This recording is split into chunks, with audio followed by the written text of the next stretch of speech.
Big three big bash league में नाकाम। Pakistan cricket के तीन बड़े अनमोल रतन बाबर आजम, शाहीन शाह अफरीदी और मोहम्मद रिजवान बीबीएल के डेब्यू पर यानी अपने पहले शो में नाकाम हो जाते हैं। T20 वर्ल्ड कप आपके सामने है। यहां पर आप सोचते हैं कि बिग बैश लीग की तमाम तर हाइप पाकिस्तानी प्लेयर्स की वजह से थी कि लोग बात कर रहे थे कि भाई किंग बाबर आजम आ गए, शाहीन शाह अफरीदी आ गए, मोहम्मद रिजवान आ रहे हैं, ये लीग दिन दुगनी रात चुगनी तरक्की कर रही है और उसकी वजह सिर्फ पाकिस्तान क्रिकेट के बड़े कद वाले खिलाड़ी हैं।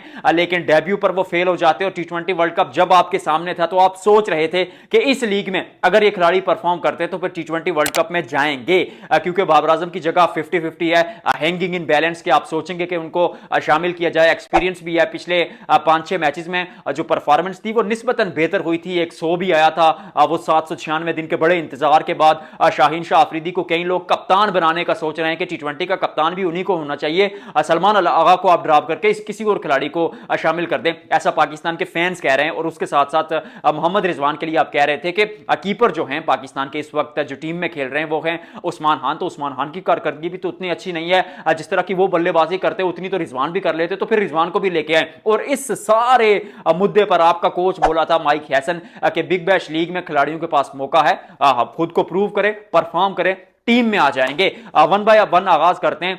सबसे पहले बाबर आजम की अगर बात करें तो पहला मुकाबला था और सिर्फ 5 गेंदों पर 2 रन बनाते हैं। एक यहां पर जो थिंकिंग आपके माइंड में पहले आती है देखकर स्कोर कार्ड के भाई कितनी बुरी परफॉर्मेंस है, लेकिन टू बी वेरी ऑनेस्ट मुझे ऐसा लगता है कि एक तो 11 ओवर्स का मैच था, पहला मुकाबला था बाबर आजम का भी और उस लीग का भी, और पिच जो थी वो पर्थ की पिच थी। अब ऑप्टस स्टेडियम में जब आते हैं तो आपको एक्स्ट्रा बाउंस, एक्स्ट्रा उछाल मिलता है, और फिर 11 ओवर का मैच और बाबर आजम की जो नेचुरल गेम है उसके अगेंस्ट जाकर वो खेल रहे थे। जब आप अपनी नेचुरल गेम के अगेंस्ट कुछ करने की कोशिश करते हैं तो यू नीड सम टाइम, तो वो वक्त कल उनको मिला नहीं क्योंकि सिर्फ 11 ओवर थे। तो मे भी आप सोचें कि शायद अभी बहुत मैचेस बाकी हैं, बाबर आजम कमबैक करेंगे और आई एम श्योर कि जिस तरह के वो खिलाड़ी हैं इन पिचेस पर खेलना पसंद करते हैं। मेरी बात याद रखिएगा, शायद आप हैरान हो लेकिन बाबर आजम वाहिद पाकिस्तान के ऐसे खिलाड़ी हैं जो एशिया में अच्छा नहीं खेलते, लेकिन जब वो सीना कंट्रीज में जाते हैं वहां पर क्योंकि पिच में उछाल होता है तो बाबर आजम पसंद करते हैं कि वो पेसर्स को खेलें, और एशिया में वो अगेंस्ट स्पिन फंसते हैं और वो उस वक्त भी फंसते थे जब वो अपने कैरियर के पीक डेज में थे। तो रन बनाएंगे बाबर आजम ऐसा मुझे लगता है। शाहीन शाह अफरीदी उनकी बात की जाए तो उन्होंने खर्चे हैं 2.4 ओवर्स में 43 रन, और गेंदबाजी से हटा दिया गया क्योंकि 2 आपने फुलटॉस गेंदें फेंकी जो वेस्ट हाइट से ऊपर थी। तो 2 बीमर्स करने की वजह से आपने अंपायर ने आपको कहा कि भाई थैंक यू सो मच, आप चले जाइए क्योंकि आप डेंजरस बॉलिंग कर रहे हैं। आप पिटाई उनकी भी हुई। 1 ओवर में जो टिम साइफर्ट ने खड़े खड़े छक्के मार दिए बंदे को, मतलब प्रीमियम गेंदबाज है यार पाकिस्तान का, उसको जिस आसानगी तो कोई लफ्ज नहीं होता, जिस आसानी से चक्के लगाए और जिस तरह से पीटा शाहीन शाह अफरीदी को, उसके बाद ऐसा लगा कि शायद शाहीन शाह अफरीदी भी पहले मुकाबले में जल नजर नहीं आए। और शाहीन की अगर ऑनेस्टली बात करूं तो वो वर्ल्ड कप खेलेंगे विदाउट एनी डाउट, इस चीज को आप छोड़ दीजिए, डिबेट खत्म हो चुकी है। वो वर्ल्ड कप खेलेंगे और पाकिस्तान के लिए आपको तीनों फॉर्मेट्स खेलते हुए नजर आएंगे।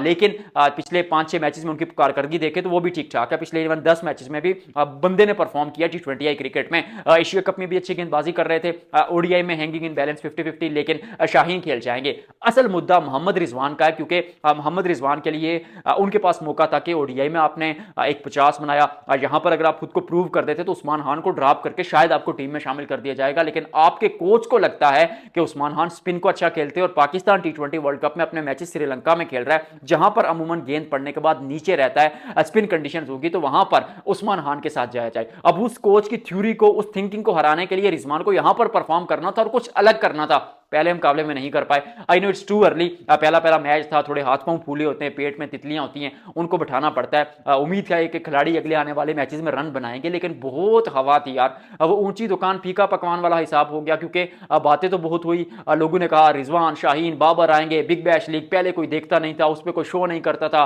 टीवी चैनल पर खबर चल रही है, यूट्यूब पे, फेसबुक पे, सोशल मीडिया पे यही खिलाड़ी चाहे थे, और बिग बैश लीग के ऊपर जाने की बजाय खिलाड़ी हैं जो सच भी है कहीं ना कहीं एशिया के, क्योंकि जायंट से खिलाड़ी और दुनिया भर में एक फैन फॉलोइंग है, इनको देखा जाता है। लेकिन एट दी एंड जो चीज मैटर करती है वो आपकी परफॉर्मेंस है। पहले मुकाबले में नहीं आई, उम्मीद करते हैं कि अगले मैचेस में आएगी। आपको क्या लगता है कि आगे भी ये खिलाड़ी चल के फ्लॉप होंगे या फिर अगले आने वाले मैचेस में रन्स बनाएंगे? क्या लगता है? कमेंट सेक्शन आपका है, भर दीजिए उसे।